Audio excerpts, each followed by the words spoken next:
పర్యావరణవేత్త సోనం వాంగ్చుక్ భార్య గీతాంజలి ఆగ్మో సుప్రీంకోర్టును ఆశ్రయించారు.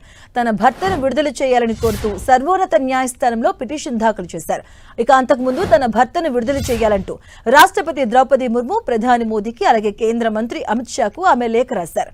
సోనం వాంగ్చుక్ పాక్తో ఎలాంటి సంబంధాలు లేవని ఆమె అన్నారు. ఇక వాంగ్చుక్ ఉద్యమ స్ఫూర్తిని చంపేసేందుకు గత కొంతకాలంగా కుట్రలు జరుగుతున్నాయని గీతాంజలి ఆరోపించారు. నిర్బంధంలో ఉన్న తన భర్తను కలిసి ఆయనతో మాట్లాడే హక్కు తనకు లేదా, ఈ కేసులో ఆయనకు న్యాయపరమైన హక్కులు కల్పించేందుకు తాను సాయం చేయకూడదా అంటూ ప్రశ్నించారు. సెప్టెంబర్ 26న అరెస్టు చేసినప్పటి నుంచి ఇంతవరకు తన భర్తతో తనను మాట్లాడనివ్వలేదు, కలవనివ్వట్లేదంటూ ఆమె ఆరోపించారు. ఇక లదాఖ్ లో హింసాత్మక అల్లర్లను ప్రేరేపించారన్న ఆరోపణలతో ఇటీవల సోనం వాంగ్చుక్ ను పోలీసులు అరెస్ట్ చేశారు.